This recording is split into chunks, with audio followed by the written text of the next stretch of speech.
नमस्कार दोस्तों। आप सभी को मकर संक्रांति की ढेर सारी शुभकामनाएं दोस्तों। हरे कृष्णा, राधे राधे दोस्तों। माघ मास में यह पवित्र दिन जब सूर्य नारायण देव मकर राशि में प्रवेश करते हैं, उत्तरायण काल आरंभ होता है, यानी देवताओं का दिन आरंभ होता है। ऐसे पवित्र और शुभ समय में भगवान श्री विष्णु और सूर्य नारायण देव की कृपा आप और आपके परिवार पर सदैव बनी रहे, यही प्रार्थना करती हूँ। चलिए आज हम श्रवण करते हैं कि भगवान सूर्य नारायण देव की उत्पत्ति की कथा, क्योंकि आज के दिन उनकी विशेष पूजा अर्चना और उनकी कथा का श्रवण करने से मनुष्य अत्यंत पुण्य फल का भागी बनता है और सूर्य नारायण देव की विशेष कृपा बरसती है। तो आइए आज की मकर संक्रांति व्रत कथा आरंभ करते हैं। ऋषि मार्कंडेय ने कहा है कि मुनि, इस जगत की सृष्टि करके ब्रह्मा जी ने पूर्व कल्पों के अनुसार वर्ण, आश्रम, समुद्र, पर्वत और सभी द्वीपों का विभाग कर दिया। देवता, दैत्य, सर्प आदि के रूप में स्थान में पहले की भांति बनाए गए। ब्रह्मा जी के मारीच नाम से विख्यात जो पुत्र थे, उनके पुत्र श्री कश्यप, उनकी 13 पत्नी थी। वह सब प्रजापति दक्ष की कन्याएं थी। उनसे देवता, दैत्य और नाग आदि बहुत से पुत्र उत्पन्न हुए। अदिति ने त्रिभुवन के स्वामी देवताओं को जन्म दिया। दिति ने दैत्यों को और धनु ने महापराक्रमिक और भयानक दानवों को उत्पन्न किया। विनीता से गरुड़ और अरुण 2 पुत्र हुए। खसा के पुत्र यक्ष और राक्षस हुए। कदु ने नागों को और मुनि ने गंधर्वों को जन्म दिया। क्रोधा से कुलाये और अरिष्टा से अप्सराएं उत्पन्न हुई। ईरा ने ऐरावत आदि हाथियों को उत्पन्न किया। ताम्रा के गर्भ से सैन्य आदि कन्याएं उत्पन्न हुई। उन्हीं के पुत्र सैन्य यानी कि बास और सुक आदि पक्षी हुए। ईला से वृक्ष और प्रदा से जल जंतु उत्पन्न हुए। कश्यप मुनि के अदिति के गर्भ से जो संतानें हुई, उनके पुत्र पौत्र दोहित्री, उनके भी पुत्रों आदि से ये सारा संसार व्याप्त है। कश्यप के पुत्रों में देवता प्रधान हैं। इनमें कुछ तो सात्विक और कुछ राजसी और कुछ तामसिक हैं। ब्रह्म देवताओं में श्रेष्ठ परमेष्टि प्रजापति ब्रह्मा जी ने देवताओं को यज्ञ का, भाग का, भूता और त्रिभुवन का स्वामी बनाया। लेकिन उनके सौतेले भाई दैत्यों, दानवों और राक्षसों ने एक साथ मिलकर उन्हें कष्ट पहुंचाना आरंभ कर दिया। इस कारण 1000 दिव्य वर्षों तक उनमें बड़ा भयंकर युद्ध हुआ। अंत में देवता पराजित हुए और बलवान दैत्यों तथा दानवों को विजय प्राप्त हुई। अपने पुत्रों को दैत्यों तथा द्वारा पराजित और त्रिभुवन के राज्य अधिकार से वंचित तथा उनका यज्ञ भाग छीन गया। ये देखकर माता अदिति अत्यंत शोक से पीड़ित हो गई। उन्होंने भगवान सूर्य की उपासना के लिए महान यत्न आरंभ किया। वे नियमित आहार करती हुई कठोर नियमों का पालन और आकाश में स्थित तेज राशि भगवान सूर्य का स्तवन करने लगी। अदिति ने कहा कि भगवान, आप अत्यंत सूक्ष्म सुनहरी आभा से युक्त दिव्य शरीर धारण करते हुए आपको नमस्कार है। आप तेजस स्वरूप, तेजस्वी के ईश्वर, तेज के आधार और सनातन पुरुष हैं। आपको प्रणाम है। हे गुप्ते, आप जगत का उपकार करने के लिए जब अपनी किरणों से पृथ्वी का जल ग्रहण करते हैं, उस समय आपका जो तीव्र रूप प्रकट होता है, उसमें नमस्कार करती हूँ। 8 महीनों तक सौम्य रस को ग्रहण करने के लिए आप जो अत्यंत तीव्र रूप धारण करते हैं, उसे मैं प्रणाम करती हूँ। हे भास्कर, उसे संपूर्ण रस को बरसाने के लिए जब आप छोड़ने को उदित होते हैं, उस समय आपको जो तृप्तिकारक मेघ रूप प्रकट होता है, उसको मेरा नमस्कार। आपका ये विस्मय स्वरूप ताप और तृप्ति प्रदान करने वाले अग्नि और सोम के द्वारा व्याप्त है। आपको नमस्कार है। हे विभासु, आपका जो रूप यजु और साम में तेजों की एकता इस विश्व को तपाता है और जो वेद त्रय स्वरूप है, उसको मेरा नमस्कार है। इस प्रकार देवी अदिति नियम पूर्वक रहकर दिन रात सूर्यदेव की स्तुति करने लगी। उनकी आराधना की इच्छा से वे प्रतिदिन निराहार ही अपना समय व्यतीत करती। तत्पश्चात बहुत समय बीत जाने पर भगवान सूर्य ने दक्ष कन्या अदिति को आकाश में प्रत्यक्ष दर्शन दिए। अदिति ने देखा आकाश से पृथ्वी तक तेज का एक महान पुंज स्थित है। उत्पित ज्वालाओं के कारण उसकी ओर देखना कठिन हो रहा है।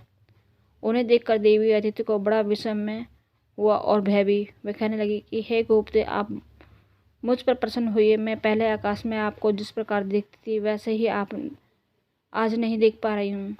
इस समय यह भूतल पर मुझे केवल तेज का समुद्र ही दिखाई दे रहा है। हे दिवाकर, मुझ पर कृपा कीजिए जिससे आपके सुंदर स्वरूप को मैं दर्शन कर पाऊँ। हे भक्तवत्सल, मैं आपके भक्त हूँ। आप मेरे पुत्रों की रक्षा कीजिए। आप ही ब्रह्मा होकर इस विश्व की सृष्टि करते हैं, पालन करते हैं, अंत में संहार करते हैं। संपूर्ण लोक में आपको सिवा दूसरी कोई गति नहीं है।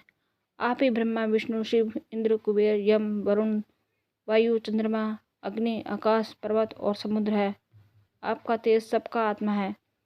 प्रतिदिन आपके कर्म में लगे हुए ब्राह्मण भांति भांति के पदों से आपको स्तुति करते हैं, यजन करते हैं। जिन्होंने अपने चित्त को वश में कर लिया वे योगनिष्ठ पुरुष योग मार्ग से आपका ही ध्यान करते हुए परम पद को प्राप्त करते हैं। देव अतिथि द्वारा इस प्रकार प्रार्थना और स्तुति करने पर भगवान सूर्यदेव अपने उस तेज से प्रकट हुए। उस समय वे तपाए हुए तांबे के समान कांतिमान दिखाई दे रहे थे। देवी अतिथि उनका दर्शन करके उनके चरणों में गिर पड़ी और तब सूर्य नारायण ने देव ने कहा कि हे देवी, आपकी जो इच्छा है वो वर मांगो, आप मुझसे मांग सकती हैं। तब देवी अतिथि घुटनों के बल पृथ्वी पर बैठ गई और मस्तक नवाकर प्रमाण करके वरदायक भगवान सूर्य से कहने लगी कि हे देव, अब प्रसन्न होइए। अधिक बलवान दैत्य और दानव ने मेरे पुत्रों को के हाथ से त्रिभुवन का राज्य और यज्ञ भाग छीन लिया है।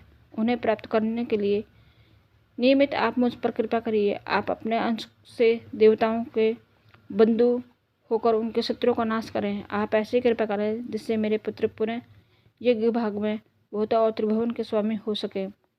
देवी अतिथि का ये प्रार्थना सुनकर सूर्यनारायण देव ने कहा कि हे देवी, मैं अपने सहस्त्र अंशों सहित आपके गर्भ से अवतरण होकर आपके पुत्र के शत्रुओं का नाश करूंगा। इतना कहकर भगवान सूर्य अंतर्ध्यान हो गए और अतिथि भी संपूर्ण मनोरथ सिद्ध हो जाने के कारण तपस्या से निवृत्त हो गई।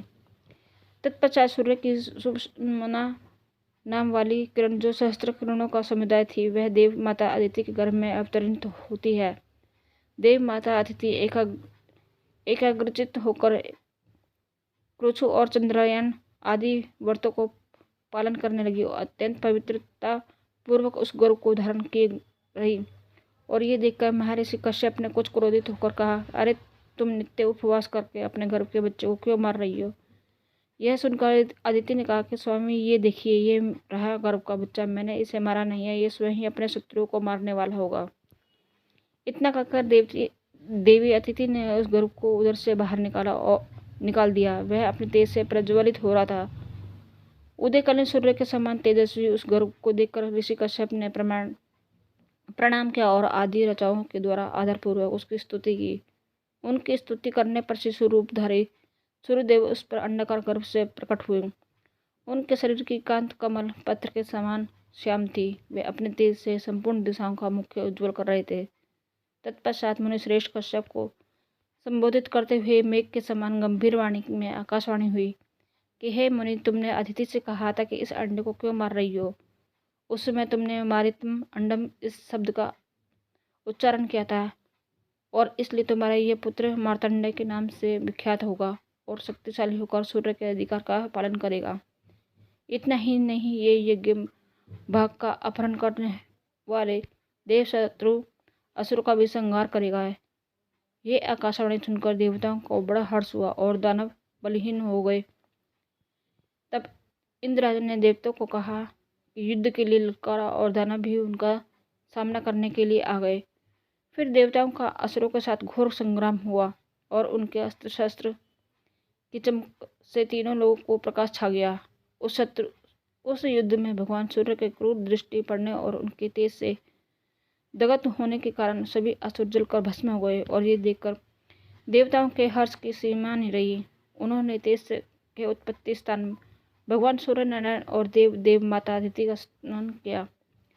उन्हें पूर्वत अपने अधिकार और यज्ञ के भाग को प्राप्त हो गए। भगवान सूर्य भी अपने अधिकार का पालन करने लगे। वे नीचे और ऊपर फैली हुई किरणों के कारण कंदम पुष्प के समान सुशोभित हो रहे थे। उनका मंडल गोलाकार अग्निपिंड के समान है। तत्पश्चात भगवान सूर्य को प्रसन्न करके प्रजापति विश्वकर्मा ने विनयपूर्वक अपनी संज्ञा नाम की कन्या उनके साथ विवाह करवा दिया। विवस्वान से संज्ञा के गर्भ से वेदस्तंभ मनु का जन्म हुआ। तो ये थी मकर संक्रांति के दिन भगवान सूर्य नारायण देव की उत्पत्ति की कथा। ये कथा क्या आपने पहले कभी सुनी? अगर नहीं तो नीचे कमेंट बॉक्स में हमें बताइए कि ये कथा आपको कैसी लगी। आज मकर संक्रांति के दिन विशेष रूप से सूर्य नारायण देव को अर्घ्य दिया जाता है। प्राचीन काल माघ स्नान किया जाता है और अपनी क्षमता अनुसार कुछ न कुछ दान दिया जाता है। इस दिन तिल और गुड़ का दान देना सर्वश्रेष्ठ माना जाता है और उसके साथ साथ वे वैदिक सनातन धर्म के प्रचार, उसकी स्थापना या पालन के लिए भी दान दे सकते हैं। अपने आसपास के किसी मंदिर में, गौशाला में या किसी भी स्थान पर जाकर हमारी वैदिक संस्कृति की रक्षा की जा रही हो। इसी के साथ आज की ये कथा का यहीं पर समापन करते हैं। अगर आज की कथा अच्छी लगी हो तो उसे लाइक कीजिएगा, अधिक से अधिक लोगों को शेयर कीजिएगा। शायद उन्हें भी पता होगा कि सूर्य नारायण देव की उत्पत्ति आखिर कैसे हुई थी। और पहली बार इस चैनल पर आ रहे हो तो आपके अपने चैनल VFX ममता में आपका हार्दिक स्वागत है दोस्तों, क्योंकि यही वे आपको मिलेगी वेदों और पुराणों को वैदिक ग्रंथों से ली गई प्रमाणभूत कथाएं, बिना किसी मिलावट और किसी और। अगर आपको हमारे द्वारा किया जा रहा ये प्रयास सराहनीय लगता है और आपको वैदिक प्रचार कार्य में अपना सहयोग देना चाहते हैं तो इस कार्य को आगे बढ़ाने के लिए आप हमारे चैनल को सब्सक्राइब कीजिए। धन्यवाद दोस्तों।